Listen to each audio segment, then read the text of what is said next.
Good morning students. मैं Dinesh Kumar MK study channel पर रसायन विज्ञान में पदार्थ पर बात करूंगा। हमारा जो आज का जो विषय है पदार्थ है। अब पदार्थ स्टूडेंट्स क्या होता है? पदार्थ वह चीज होती है जो स्थान घेरती है, जिसको हम देख सकें। पदार्थ वो सूक्ष्म कणों से मिलकर बना होता है, जैसे कि परमाणु है ना बेटा। तो परमाणु वो सूक्ष्म कण है जिसको हम आंखों से नहीं देख पाते। पदार्थ की हमारी 5 अवस्थाएं होती हैं। जो नॉर्मल आप 3 अवस्था पदार्थ की वो आपने खूब उनको देखा होगा, खूब आप उनसे जानकार है। जैसे हमारे पदार्थ की 5 अवस्था होती है, इनमें 3 जो हमारी बहुत इंपॉर्टेंट है, जिनको आप जनरल देखते होंगे। ठोस,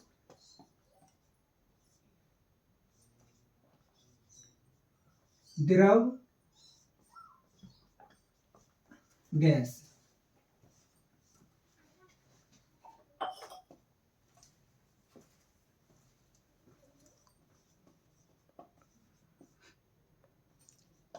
सॉलिड, लिक्विड एंड गैस। तो स्टूडेंट्स, ठोस हमारी वो अवस्था है पदार्थ की जिसको इजीली हम दबा नहीं सकते। जैसे कि बेटा हम क्यों नहीं दबा सकते हैं इसको? जैसे सपोज दैट इसके अंदर जो इसके पार्टिकल्स होते हैं, जिनको कण बोलते हैं, वो बहुत ही क्लोज होते हैं। क्लोज में यानी इतने एक दूसरे के इतने पास होते हैं कि उनका जो बीच का जो स्थान है वो बिल्कुल ही जीरो होता है। जब बीच का जो स्थान बिल्कुल जीरो होगा तो उनके जो अणु और परमाणु हैं वो बिल्कुल गति नहीं करेंगे। जब बिल्कुल गति नहीं करेंगे तो आप उसको प्रेस्ड भी यानी कि उसको दबा भी नहीं सकते हैं।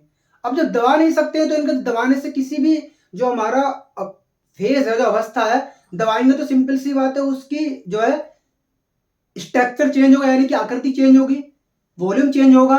तो इस वजह से क्या है बेटा, हम उसको जो इजीली उनके अंदर जो अणु और परमाणु है हम उनको दब एक दूसरे के पास नहीं आ सकते। तो इस वजह से क्या होता है, इनका जो हमारा वॉल्यूम है जिसको इंग्लिश में बोलते हैं आयतन, वो कांस्टेंट होता है। जो आयतन क्या होता है वो कांस्टेंट यानी कि स्थिर होता है। अब जो इनके अंदर जो इसका बीच का तो स्टूडेंट्स, जो हमारा ठोस की जो हमारा आयतन होता है वो कांस्टेंट होता है। कांस्टेंट यानी कि स्थिर। अब वो क्यों होता है? क्योंकि इसके जो पार्टिकल्स हैं वो बहुत ही क्लोज्ड होते हैं एक दूसरे के। एक दूसरे क्लोज्ड का मीनिंग है कि इनके अंदर जो इंटरमीडिएट स्पेस जो होता है, इंटरमीडिएट स्पेस का मतलब है बीच का स्थान। इंटर मीन्स क्या होता है स्टूडेंट्स, बता रहा हूं मैं आपको। इंटर का मतलब होता है बेटा माध्यमिक, यानी कि बीच में। तो दो परमाणुओं के बीच में जो स्पेस होता है वो बहुत ही जीरो होता है। जीरो होता है हम उसको इट कैन नॉट प्रेस्ड, हम उसको इजीली दबा नहीं सकते हैं। से स्टूडेंट्स, अब जब ये तो इसका जो हमारा आयतन है वो कांस्टेंट हो गया। अब क्या होता है इनका मास, द्रव्यमान, वो भी क्या होता है स्टूडेंट का कांस्टेंट होता है, यानी कि स्थिर होता है। अब बात आती है बेटा हमारी जो अगला जो टॉपिक है द्रव्य। जो अगली जो हमारी पदार्थ की जो दूसरी अवस्था होती है द्रव्य। अब द्रव्य यानी कि इसको इंग्लिश में क्या बोलते हैं, लिक्विड बोलते हैं। अब लिक्विड में क्या होता है, जो इसके पार्टिकल्स हैं, जो हमारा कॉन्स्टिट्यूएंट्स पार्टिकल यानी कि जो इनसे मिलके बनाने की इसके परमाणु और जो अणु होते हैं वो थोड़े दूर दूर होते हैं। यानी किससे, जैसे हमारे की जो सॉलिड है इसके मुकाबले थोड़े से दूर दूर होंगे। अब जब दूर दूर होंगे तो स्पेस थोड़ा सा ज्यादा होगा इनके परमाणुओं के बीच में। जब स्पेस ज्यादा हो गया तो हल्का सा इनको प्रेस तो किया ही जा सकता है, यानी कि इनको हल्का सा दबाया जा सकता है। अब हल्का सा हम इसको दबाएंगे तो इनकी आकृति चेंज हो सकती है। एंड स्टूडेंट्स, तो इनके अंदर भी क्या होता है हमारा बेटा, इनका जो हमारा इनके अंदर भी वो हमारा जो आयतन है, आयतन और मास, वो भी क्या होते हैं हमारे स्थिर होते हैं, स्थिर होते हैं। अब अगली जो हमारी फेज है वो है हमारी गैस स्टेज, यानी गैसियस अवस्था। अब गैस अवस्था में स्टूडेंट्स क्या होता है, इसके जो पार्टिकल्स हैं, यानी कि जो गैस अवस्था जो गैस के जो पार्टिकल्स हैं वो काफी दूर दूर होते हैं। किसके मुकाबले, इसके मुकाबले और इसके रेस्पेक्ट में। आप अगर देखेंगे सॉलिड में जो हमारा ठोस अवस्था थी उसके जो पार्टिकल से कुछ दूर हैं कुछ पास हैं। अब हम किस में आए, लिक्विड में आए, लिक्विड के जो पार्टिकल से कुछ और दूर हो गए। अब हम जब गैस में आएंगे तो गैस के जो पार्टिकल्स हैं स्टूडेंट्स को बेटा थोड़े थोड़े और दूर हो जाते हैं। अब क्यों दूर होते हैं, मेन रीजन क्या है इसका, क्योंकि जो हमारे जो गैस के जो पार्टिकल्स होते हैं वो एक दूसरे को प्रतिकर्षित करते हैं। जब एक दूसरे को प्रतिकर्षित करेंगे तो क्या होता है, इनके अंदर रिपल्सन फोर्स यानी कि प्रतिकर्षण फोर्स ज्यादा लगेगा। जब ज्यादा लगेगा तो इसी वजह से इनका ना तो आयतन स्थिर होता है, आयतन को स्टूडेंट इंग्लिश में वॉल्यूम बोलते हैं,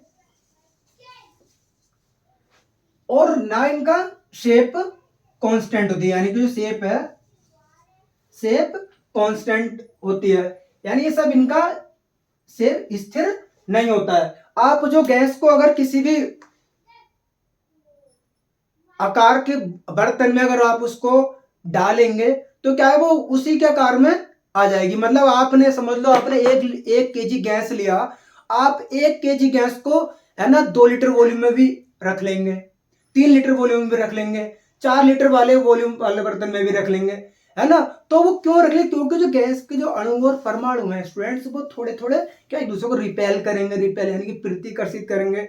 अब प्रतिकर्षित करेंगे तो क्या है स्टूडेंट्स, वो एक दूसरे को ज्यादा स्थान घेरेंगे। जब ज्यादा स्थान घेरेंगे तो क्या बेटा उनका कोई अपनी जो आकृति है और उसका जो आयतन है वो स्थिर नहीं होता है।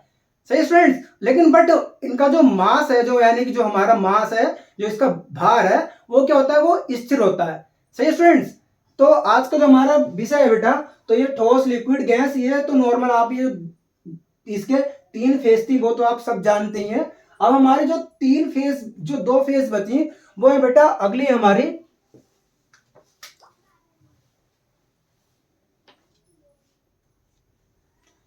अब स्टूडेंट्स मैं आपसे जो हमारे द्रव पदार्थ की जो हमारी 5 अवस्थाएं थी यानी कि मैटर की, अब मैं बाकी 2 बची अवस्थाओं के विषय में बात करूंगा। अब जो हमारी जो लास्ट की 2 अवस्था, अब स्टूडेंट्स मैं आपसे प्लाज्मा,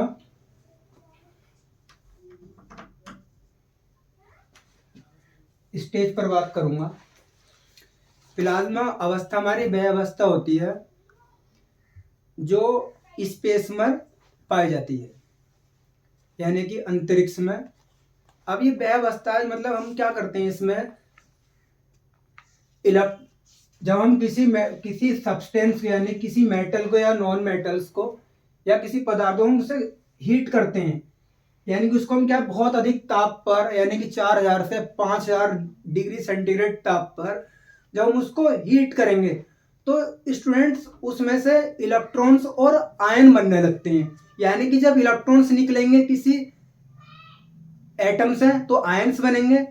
जब आयंस और इलेक्ट्रॉन एक दूसरे से अभिक्रिया कर एक नया उत्पाद बना देंगे तो जो नया उत्पाद बनेगा वो हमारा क्या कहलाता है, प्लाज्मा कहलाता है। लेकिन यह अवस्था बनती किससे, गैसेस अवस्था से बनती है, क्योंकि गैसेस परमाणुओं को जब हम 4000 से 5000 डिग्री सेंटीग्रेड पर गर्म करेंगे तब उससे क्या होता है, इलेक्ट्रॉन निकलने लगते हैं और इलेक्ट्रॉन निकलने के बाद आयंस रह जाते हैं। अब ये इलेक्ट्रॉन्स और आयंस एक दूसरे से अभिक्रिया कर एक नया उत्पाद बनाएंगे। अब ये जो नया उत्पाद बनता है, इस उत्पाद को हम क्या कहते हैं स्टूडेंट्स? प्लाज्मा अवस्था कहते हैं। जैसे मैं बताता हूं कि आयंस कैसे बनते हैं। मान लो आपने सपोज दैट आपने क्या लिया, हीलियम ले लिया। हीलियम एक गैस है ना। अब जब आप इसको 4000 से डिग्री सेंटीग्रेड से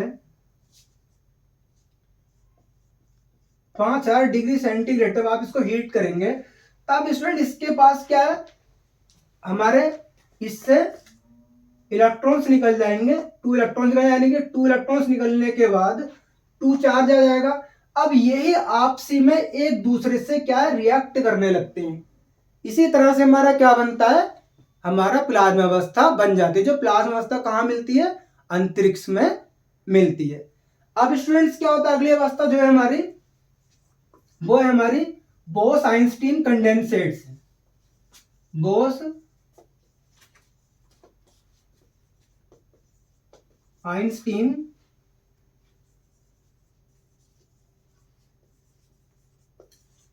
यानी शॉर्ट में हम इसको बोलते हैं बीईसी, बोस आइंस्टीन कंडेंसेट। इस बोस आइंस्टीन अवस्था की खोज हमारे साइंटिस्ट थे आइंस्टीन ने करी थी। इसी के नाम पर हमने इस अवस्था का नाम रख दिया बोस आइंस्टीन कंडेंसेट। अब ये जो हमारी अवस्था है, ये भी अंतरिक्ष में पाई जाती है ना स्टूडेंट्स। तो हमारे आज मैं आपसे पदार्थ की 5 अवस्थाओं के विषय में बात कर चुका हूं, है ना। अब हम अगला जो हमारा टॉपिक है वो इनकी काइनेटिक एनर्जी है। अब देखो स्टूडेंट्स, काइनेटिक एनर्जी यानी गतिज ऊर्जा क्या होती है। अब मैं बेसिक सी आपसे बहुत छोटी सी बात करूंगा। हमें कोई भी जो ठोस अवस्था दिखाई देती है, लिक्विड अवस्था दिखाई देती है, गैस अवस्था दिखाई देती है। अब इनके जो हमारे पार्टिकल्स होते हैं ठोस द्रव गैस के, वो बेटा हिलते हैं। अब ठोस द्रव गैस के पार्टिकल्स हमारे हिलते डुलते हैं। अब क्या होता है, जब हिलेंगे डुलेंगे तो ठोस के पार्टिकल्स वो हल्के हल्के वाइब्रेट करते हैं। यानी कि इस तरीके से जब कोई भी ठोस का पार्टिकल है तो वो इस तरीके 3D में हल्के हल्के वाइब्रेट करते रहते हैं, जो हमको इजी दिखाई नहीं देते। अब उनके अंदर बीच का स्पेस भी बहुत कम होता है पार्टिकलों के बीच में, जिस वजह से क्या ये एक दूसरे की गति नहीं कर पाते, इसलिए इनकी अवस्था क्या होती है, ठोस होती है। अब हम गैस में चलेंगे। अब गैस के जो पार्टिकल्स होते हैं स्टूडेंट्स, उनके जो पार्टिकल होते हैं गैस के और लिक्विड के, सही है। तो हमारे दो रह गए ठोस को मैंने आपको बता दिया, ये हो गया हमारा लिक्विड और ये हो गया हमारा गैस। अब स्टूडेंट्स क्या होता है, लिक्विड के जो पार्टिकल्स हैं यानी कि अणु और परमाणु हैं, ये भी इस तरीके से वाइब्रेट 3D स्ट्रक्चर के रूप में वाइब्रेट करते रहते हैं। अब जब ये वाइब्रेट करते हैं तो ठोस में बहुत कम वाइब्रेट करते हैं, लिक्विड में जब हम चलेंगे तो कुछ ज्यादा तेज स्पीड से वाइब्रेट करेंगे इस तरीके से। अब जब हम गैस में चलेंगे तो गैस के जो पार्टिकल्स हैं, पार्टिकल स्टूडेंट्स, उनमें सबसे पहली बात तो रिपल्सन फोर्स काम करने की, यानी कि प्रतिकर्षण बल काम करता है। अब जब प्रतिकर्षण बल ज्यादा लगेगा तब क्या है, ज्यादा एक दूसरे को ज्यादा वाइब्रेट करेंगे। वाइब्रेट यानी कि हिलना, खूब इस तरह से हिलते हैं, खूब वाइब्रेट करते हैं बहुत तेजी से। तो स्टूडेंट्स जो हमारे लिक्विड के और गैस के जो पार्टिकल्स हैं, है ना, ये बहुत तेज गैस के पार्टिकल्स जो होते हैं हमारे, वो बहुत तेज मूवमेंट करेंगे। लिक्विड के थोड़ा कम करते हैं और हमारे सॉलिड के बिल्कुल बहुत कम करते हैं, यानी कि उनको वाइब्रेट जीरो मानते हैं। तो हमारा जो इनका काइनेटिक ऑर्डर है, जो इनका काइनेटिक ऑर्डर होता है अणुओं का और परमाणु का, उनका क्या होता है, अगर काइनेटिक ऑर्डर अगर आपका आ जाए और एग्जाम के पॉइंट ऑफ व्यू को देखते हुए, तो क्या होता है स्टूडेंट, सबसे ज्यादा हमारे गैस के जो पार्टिकल्स है वो सबसे ज्यादा मूवमेंट गैस के करेंगे। फिर क्या होता है स्टूडेंट्स, फिर आता है हमारा लिक्विड के। अब फिर इसके बाद आता है हमारा गैस के, तो सॉरी सॉलिड के। तो इसी तरह से हमारा जो इनका काइनेटिक ऑर्डर है, काइनेटिक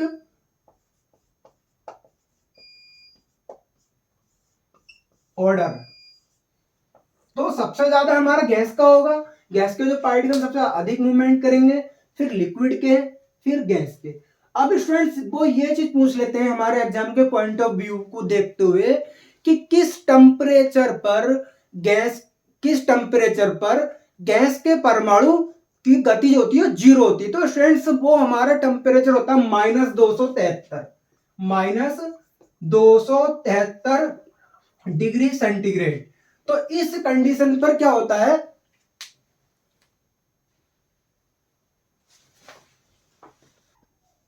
तो स्टूडेंट्स जो हमारा -273 डिग्री सेंटीग्रेड है वो वह टेम्परेचर है जिस पर कोई भी गैस का एटम्स यानी कि अणु परमाणु गति नहीं करता।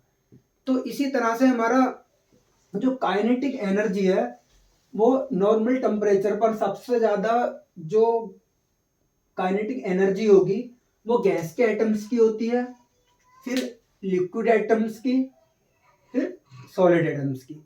अब इसके अंदर इसके परमाणुओं के बीच में सबसे ज्यादा प्रतिकर्षण होता है, इसके परमाणु के अंदर कुछ कम प्रतिकर्षण होगा, और इसके परमाणुओं के बीच जो सॉलिड के जो ठोस अवस्था है उसके अंदर कोई प्रतिकर्षण नहीं होता है।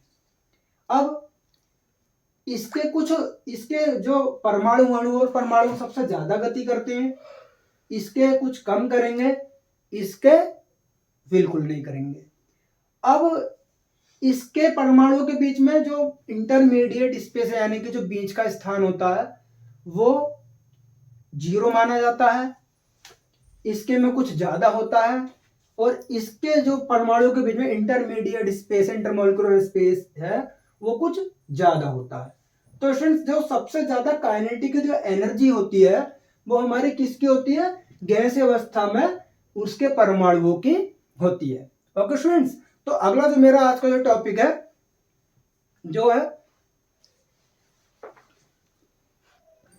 अब स्टूडेंट्स जो मेरा अगला जो टॉपिक है वो रासायनिक वर्गीकरण के आधार पर हम जो पदार्थ को दो भागों में डिवाइड किया, एक होता है स्टूडेंट्स शुद्ध पदार्थ, एक होता है मिश्रण। तब स्टूडेंट्स हमारा शुद्ध पदार्थ क्या होता है इस पर बात करेंगे। अब शुद्ध पदार्थ को हमने दो भागों में डिवाइड किया, एक होता है तत्व, एक दूसरा होता है यौगिक। तो स्टूडेंट शुद्ध पदार्थ को हम जो इंग्लिश में प्योर मैटर बोलते हैं, और तत्व को इंग्लिश में एलिमेंट बोलते हैं, और यौगिक को इंग्लिश में कंपाउंड बोलते हैं। अब जो हमारे शुद्ध पदार्थ को कहते क्यों है, क्या रीजन है, सबसे बड़ी बात हम शुद्ध पदार्थ को क्यों कहते हैं। शुद्ध पदार्थ का हमारा मेन कारण ये है, आपने मान लो कोई मेटल ले ली, मान लो Fe का कोई आपने टुकड़ा ले लिया बेटा Fe, तो इसके अंदर सारे ही पार्टिकल्स जो होंगे, सारे ही एटम्स या मॉलिक्यूल्स Fe के होंगे, यानी कि इसमें जितने भी हमारे कण और पार्टिकल्स होंगे, जो इससे बनने वाले जो पार्टिकल्स हैं वो सब किससे होंगे, उसी सब्सटेंस के या उसी मेटल के मिलके बने होंगे। ऐसा नहीं है कि साहब इसके अंदर ये Fe का दूसरा इसके अंदर Cu का आ जाए। तो जितने भी इसके अंदर जो हमारे जो कोई धातु है, आपने अगर वो कोई एलिमेंट ले लिया तो उसके अंदर टोटली जितने भी उसके अंदर एटम्स हैं, पार्टिकल्स हैं, वो सब किसके होंगे, Fe के होंगे, यानी कि उसके अंदर कोई इंप्योरिटीज हो ही नहीं सकती। तो इसी वजह से हम उसको क्या बोलते हैं, शुद्ध पदार्थ कहते हैं। अब जैसे हमारा इसके बाद शुद्ध पदार्थ में हमारा धातु आता है, अधातु आता है, उद्धातु आता है। तो सबसे पहले स्टूडेंट्स मैं धातु के बारे में बात करूंगा। धातु को इंग्लिश में हम बोलते हैं मेटल। क्या बोलते हैं स्टूडेंट्स, मेटल। अब धातु की मेन पहचान ये होती है कि वो क्या होती है, धनायन बनाती है। सपोज दैट आपने मान लो सोडियम लिया स्टूडेंट्स, अब सोडियम क्या करता है, जब वो किसी भी ऑक्सीजन द्वारा कांटेक्ट में आता है तो अपना वो Eg बेटा एक इलेक्ट्रॉन्स को रिलीज कर देता है। आपने Fe लिया, Fe भी क्या एक मेटल है, आप लोग सभी से परिचित है, यानी कि Fe यानी कि आयरन, सब लोग जानते हैं, खूब देखा होगा। तो क्या ये भी क्या है, अपना इलेक्ट्रॉन रिलीज करके 2 इलेक्ट्रॉन रिलीज करता है और क्या करता है, धनायन बना देता है। तो कहने का मतलब जो हमारी धातु होती है वो इलेक्ट्रोपॉजिटिव यानी कि धनायन बनाती है। इलेक्ट्रोपॉजिटिव का मतलब अपने इलेक्ट्रॉन को रिलीज कर दे यानी कि छोड़ देती है ना। मान लो इसके बाद आपने ले लिया और भी बहुत सारी मेटल्स हैं हमारी, कॉपर ले लिया, कॉपर अपना इलेक्ट्रॉन क्या है स्टूडेंट्स, रिलीज करेगा तो Cu2+ बना लेगा। इसी तरह से जो हमारी धातुएं होती हैं वो धनायन बनाती हैं।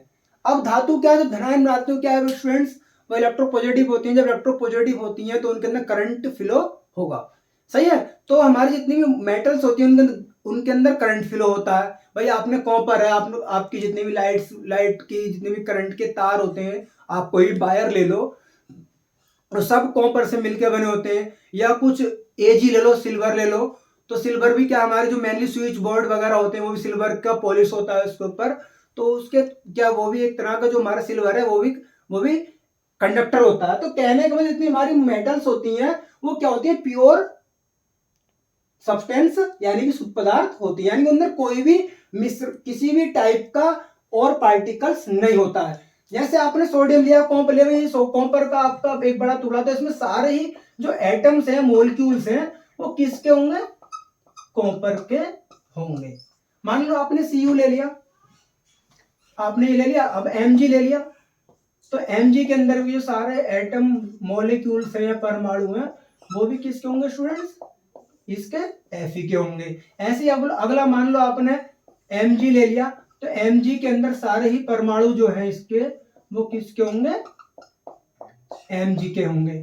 तो इसी वजह से हम इनको क्या कहते हैं, शुद्ध पदार्थ कहते हैं। अब स्टूडेंट्स अगला टॉपिक है हमारा अधातु। हम इसको अधातु क्यों कह रहे हैं, अगला जो टॉपिक है हमारा अधातु।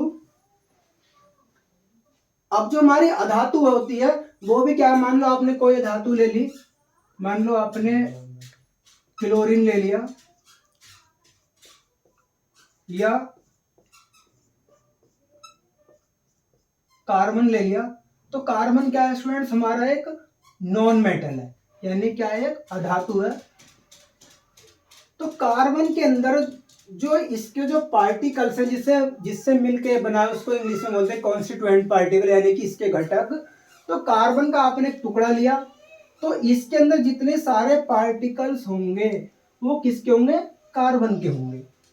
तो जिस वजह से क्या है बेटा, ये pure metals, pure non metals है। अब इनको हम अधातु कहते क्यों स्टूडेंट्स, मेन रीजन हम अधातु का कारण क्या है।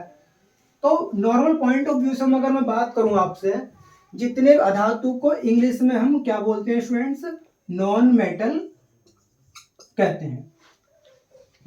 अब नॉन मेटल की पहचान ये होती है, सबसे बेसिकली पहचान ये होती है कि बेटा ये जो हमारे जो होती हैं ये नॉन मेटल ऋणात्मक बनाते हैं, यानी कि ये निगेटिव आयन बनाते हैं। सपोज दैट आपने मान लो HCl लिया, तो HCl हमारा H+ में डिसोसिएट होके और Cl निगेटिव बनाएगा।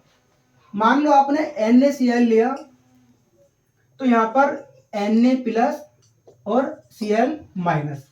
तो ये जो हमारी Cl है ये क्या है, एक तरह की नॉन मेटल यानी कि धातु है।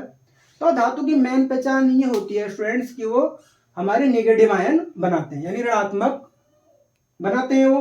अब मान लो आपने और भी ले लिया, PCl5 ले लिया, PCl5, तो ऐसे हमारा टूटता है, PCl5 भी टूट के हमारा Cl आयन बना देता है।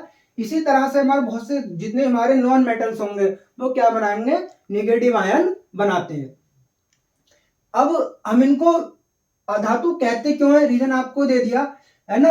अब अधातु की एक मेन पहचान ये है कि इनके जो नाम के आगे स्टूडेंट्स जितने हमारे अधातु होंगी या जितने आयन्स होंगे उनके नाम में स्टूडेंट्स हमारा क्या लग जाता है, IDE लग जाता है। जैसे बेसिक चीज है, जैसे हम इसको बोलेंगे क्लोराइड, क्लोराइड। तो स्टूडेंट्स ये जो IDE लग रहा है, ये IDE, इसका जो जिनके नाम के लास्ट में IDE लग गया वो हमेशा क्या कहलाती है बेटा, अधातु कहलाती है। ओके स्टूडेंट्स, मान लो और भी बहुत सारे हैं हमारे, है ना, और भी हमारी बहुत सारी हैं।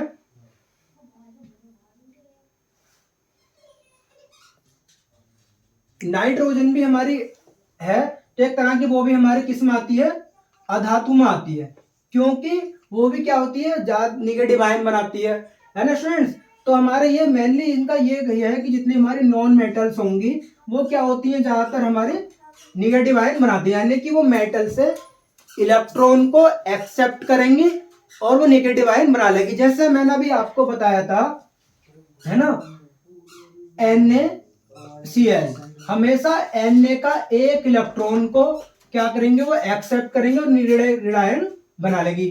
सही है। ऐसे हमारा KCl है, KCl हमारा K प्लस में डिसोसिएट होता है और Cl आयन बना लेता है। तो जितनी हमारी नॉन मेटल्स होती हैं वो ऋणात्मक यानी निगेटिव आयन बनाती है। अब हमारा जो अगला पॉइंट है वो है स्टूडेंट्स उपधातु, जिसे इंग्लिश में बोलते हैं मेटालॉइड्स।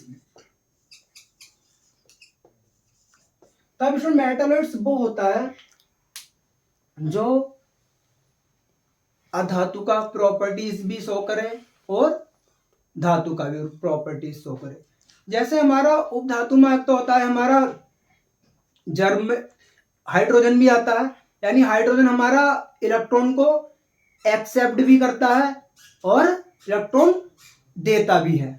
तो हाइड्रोजन हमारा वह एलिमेंट है जो इलेक्ट्रॉन अगर वो मेटल के साथ रिएक्शन करे तो वो निगेटिव आयन बनाता है, अगर वो नॉन मेटल के साथ रिएक्शन करे तो वो कैटायन बनाता है। जैसे सपोज दैट मैं आपको बताता हूं, जैसे आपने HI लिया, अब HI टूटने के बाद हमारा कैसे बनाता है, H प्लस और I निगेटिव, है ना स्टूडेंट्स। अब हमारा NaH को देखो, जब NaH हमारा Na प्लस में टूटेगा और H निगेटिव में टूटेगा, है ना स्टूडेंट्स। मान लो आपने H2O लिया, तो हमारा एक जो हमारा बाल्टर, अब ये जैसे आपका H2O है, तो H2O बेटा जो हमारा कैसे टूटता है, OH H प्लस और OH निगेटिव। ऐसे ही आपका NaOH है, NaOH, तो ये हमारा कैसे टूटता है, Na प्लस OH निगेटिव। तो कहने मतलब कुछ मेटल्स हमारे, कुछ एलिमेंट्स ऐसे होते हैं जो धातु और अधातु के दोनों प्रॉपर्टी शो करते हैं। जैसे हमारा हाइड्रोजन है, हाइड्रोजन हमारा प्लस फॉर्म में भी जा रहा है और निगेटिव फॉर्म में भी जा रहा है। तो हमारा जो एलिमेंट धातु और अधातु के दोनों के गुणों को प्रदर्शित करता है वो हमारा मेटलॉइड यानी उपधातु कहलाता है, जैसे जर्मेनियम, सिलिकॉन आदि। अब स्टूडेंट्स हमारा जो इसका अगला शुद्ध पदार्थ का जो अगला पार्ट है वो है यौगिक। अब स्टूडेंट्स यौगिक क्या होता है, तो यौगिक वह पदार्थ होता है जिसमें दो या दो से अधिक परमाणु एक निश्चित रेशियो में आपस में अभिक्रिया करके एक यौगिक बनाते हैं। तो वो यौगिक जो होगा बेटा हमारा शुद्ध पदार्थ कहलाएगा। जैसे सपोज दैट, ध्यान से देना स्टूडेंट, सपोज दैट आपने H2O वाटर मॉलिक्यूल्स लिया। अब वाटर मॉलिक्यूल्स हमारे दो पार्टिकलों से मिलकर बना है, एक तो हाइड्रोजन से मिलकर बना है और साथ में ऑक्सीजन से मिलकर बना है ना स्टूडेंट्स। तो इसके अंदर क्या हमारा दो एटम, तो इसके अंदर किसके, हाइड्रोजन के ऐड हुए, यानी कि इसके दो एटम्स जो है हाइड्रोजन के, टू एटम्स ने रिएक्शन किया किससे, ऑक्सीजन से। यानी कि ऐसे समझो, अगर शॉर्ट फॉर्म में मैं बात करूं तो 2 ग्राम हाइड्रोजन प्लस रिएक्ट करा उसने 16 ग्राम ऑक्सीजन से रिएक्शन की और साथ में आपका क्या मिला, H2O मिला। अब H2O का जो मोलर मास है, अणु भार बोलते हैं, वो कितना है, 18 ग्राम। तो ये 18 ग्राम जब बन पाएगा जब आपका हाइड्रोजन और ऑक्सीजन का जो रेशियो है, 2 ग्राम आप हाइड्रोजन लेंगे और 16 ग्राम आप क्या लेंगे, ऑक्सीजन लेंगे। तो इसका जो रेशियो है स्टूडेंट्स निश्चित होना चाहिए। आप इसको डिवाइड करेंगे, है ना, तो ये आपका 1 आ गया और यहां से आ जाएगा 8। तो ये जो रेशियो स्टूडेंट्स कांस्टेंट होना चाहिए, ये रेशियो क्या होना चाहिए, कांस्टेंट होना चाहिए। यानी कि ये जो आपका वाटर मॉलिक्यूल्स जब ही बनेगा जब इसका एक पार्ट क्या है, हाइड्रोजन होगा और 8 पार्ट क्या होगा, इसका ऑक्सीजन होगा। तो इसी तरह से जो हमारे कोई भी यौगिक है, हमारा प्योर शुद्ध पदार्थ कहलाता है, वो क्यों कहलाता है, वो जब ही बनेगा जब इसका एक पार्ट हाइड्रोजन लेंगे आप और 8 पार्ट ऑक्सीजन लेंगे, तभी आपका पानी बन पाएगा, वरना पानी नहीं बन पाएगा। तो इसी वजह से हम यौगिकों को शुद्ध पदार्थ के रूप में जानते हैं। ओके स्टूडेंट्स, अब जो हमारा अगला जो टॉपिक है समांगी मिश्रण और विषमांगी मिश्रण में बात करेंगे।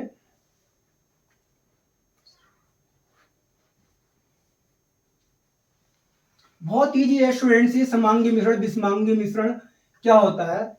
अब मिश्रण को स्टूडेंट्स इंग्लिश में बोलते हैं मिक्सर। ओके स्टूडेंट्स, अब इनको यदि हम इंग्लिश में बात करें तो इसको बोलते हैं होमोजीनियस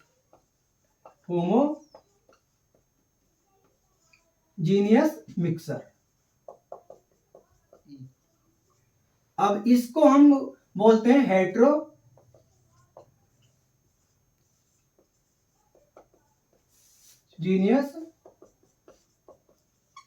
मिक्सर। अब स्टूडेंट्स मैं बहुत अच्छी तरह इसको आपसे बात करूंगा। होमो मीन्स होता है बेटा समान। होमो मीन्स क्या होता है स्टूडेंट्स, समान। यानी कि जब आपने मान लो सपोज दैट आपने एक तरफ क्या लिया, आपने मिल्क लिया यानी कि दूध लिया और साथ में क्या लिया, आपने एक तरफ वाटर लिया, यानी कि मिल्क को हिंदी में दूध बोलते हैं और पानी को हिंदी इसको पानी बोलते हैं स्टूडेंट्स। अब क्या होता है, आपका जो मिल्क की जो फेज है बेटा वो भी लिक्विड है ना, और पानी की जो फेज है वो भी लिक्विड है ना स्टूडेंट्स। अब जब आपने क्या करा, लिक्विड मान लो आपने 10 ग्राम मिल्क लिया और 15 ग्राम क्या ले लिया, वाटर ले लिया। 50 ग्राम क्या ले लिया आपने, वाटर लिया। जब आप इसको मिक्स करेंगे एक दूसरे से तो आपका क्या बन गया, 60 ग्राम सॉल्यूशन बन गया। यानी किसका सॉल्यूशन बना, है ना, पानी का और दूध का। अब जो आपका जो सॉल्यूशन 60 ग्राम जो सॉल्यूशन बना है, ये अब मान लो आपका 60 ग्राम सॉल्यूशन बन गया, ये आपने किसी बर्तन में लिया, तो इसके जो पार्टिकल्स हैं दूध के और पानी के, वो सेम रेशियो में, समान रेशियो में एक दूसरे में मिक्सअप रहेंगे। मतलब अगर ये चाहे कि आप ऐसा समझो कि आपने कोई दूध लिया था और उसके अंदर पानी मिलाया, अब आपने दूध को पानी में या दूध को पानी मिला दे, पानी को दूध में मिलाया, तो ये समझ लिया, मतलब बहस तो ये चलता है कि दूध के अंदर ही हल्का सा पानी मिलाते हैं, है ना। तो आपने दूध में पानी मिलाया, यानी कि 1 लीटर दूध में आपने 25 ml पानी डिसॉल्व कर दिया। अब जो पानी आपने डिसॉल्व कर, तो आपका सॉल्यूशन कुछ एक्स्ट्रा बन गया। अब आप जितना उस जो आपका सॉल्यूशन बना है उसमें से आप जितना थोड़ा सा अगर आप पानी निकाल लेंगे या वो थोड़ा सा आप उस सॉल्यूशन को निकालेंगे, तो क्या रहेगा, जो उसमें जो मिलने की जो क्वांटिटी है सेम वॉल्यूम में सेम रहेगी। जैसे सपोज दैट इसके अंदर दूध और पानी है बेटा, हमारा मिल्क प्लस वाटर। अब इसमें हर जगह दूध और पानी का जो रेशियो है वो हर जगह सेम है। यदि आप मान लो इसका जो वॉल्यूम है आपका, मान लो 1 लीटर है, इसका वॉल्यूम कितना है स्टूडेंट्स, 1 लीटर है। अब यदि आप इसमें से थोड़ा सा भी निकाल लें तो उसके अंदर पूरे में वही रेशियो रहेगा जो रेशियो दूध का और पानी का रहेगा। तो इसमें होमो का मतलब है समान, यानी कि दूध का और पानी का इस पूरे आयतन में जो मिक्सर होगा समान रहेगा। तो ऐसा मिक्सर जिसमें दूध और पानी समान रेशियो में, समान उसमें दिखे, तो हमारा ऐसा मिक्सर क्या कहलाता है, समांगी मिश्रण कहलाता है, जिसको इंग्लिश में क्या बोलते हैं, होमोजीनियस मिक्सर कहते हैं। अब स्टूडेंट्स अगला है मेरा विषमांगी। अब विषमांगी का मतलब ये होता है स्टूडेंट्स, यानी कि हेट्रोजीनियस। बिस्मांगी का मतलब होता है हेट्रोजीनियस, बिस्मांगी मिक्सर। इसको इंग्लिश में बोलते हैं हेट्रो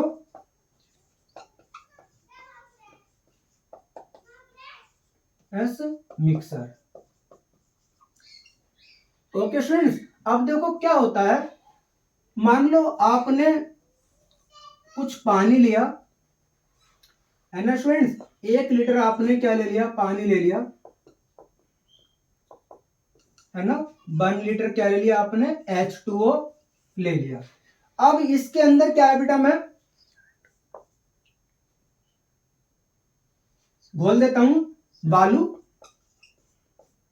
अब ये बालू क्या है बेटा स्टूडेंट्स, इसमें नीचे की तरफ बैठ जाएगा, यानी कि ये जो बालू है इसमें नीचे की तरफ एक तरह की इकट्ठी हो जाएगी और यहाँ पर ऊपर पानी पानी रहेगा। अगर आप कुछ समय के लिए इसको हिला भी दें, अगर कुछ समय के लिए आप इसको हिला भी दें तो कुछ समय के लिए क्या है, तो जो आपकी जो है ये बालू है पूरे पानी में फैल जाएगी, लेकिन कुछ और समय बाद क्या होगा, ये जो आपकी जो बालू है, रेत है या मिट्टी है, ये कुछ समय बाद क्या है नीचे बैठ जाएगी, यानी कि आपकी जो भारी पार्टिकल्स हैं वो नीचे आ जाएंगे और जो आपके पानी के जो पार्टिकल्स है वो इस तरह से रहेंगे। तो यानी कि इसमें हमारा जो, जिसमें बिस्मांगी का मतलब जिसमें 2 अवस्थाएं, यानी कि अवस्थाएं समान ना हो। भाई आपने दूध घोला, पानी घोला, सब समान रेशियो में, समान उसमें घुला हुआ था।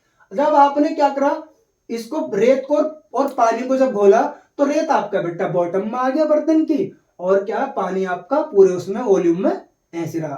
तो ऐसा सिस्टम जिसमें 2 अवस्थाएं प्रेजेंट हो, यानी कि बिस्मांगी, यानी कि बिस्मांगी का जो मेन मीनिंग है वो होता है बेटा असमान। क्या होता है, असमान, यानी कि इसके अंदर जो 2 सब्सटेंस है बालू और पानी, उनकी अवस्थाएं असमान है, यानी कि जो हमारा बालू है वो नीचे बैठ गया और जो पानी है वो पूरे वॉल्यूम में एक तरह प्रेजेंट है। तो इस तरह का हमारा सिस्टम क्या है, जो हमारा ये मिक्सर है कैसे कहलाता है, बिस्मांगी मिक्सर कहलाता है। अब स्टूडेंट्स जो आगे के जो इसके टॉपिक हैं वो मैं आपसे कल नेक्स्ट वीडियो में बात करूंगा और उन महत्वपूर्ण बिंदुओं पर आपसे मेनली चर्चा होगी। ओके स्टूडेंट्स, आपको हमारी वीडियो ये कैसी लगी, अगर आपको सही लगी तो इसको सब्सक्राइब करें और बेल आइकन करें, है ना, और लोगों को इसको बताएं कि हमारा ये चैनल अच्छा है और ये अच्छी इस पे एजुकेशन दी जाती है केमिस्ट्री के विषय में। ओके स्टूडेंट्स, ये हमारा MK चैनल को ज्यादा से ज्यादा, आपसे जितना भी हो सके MK स्टडी चैनल को ज्यादा से ज्यादा सब्सक्राइब करें। धन्यवाद।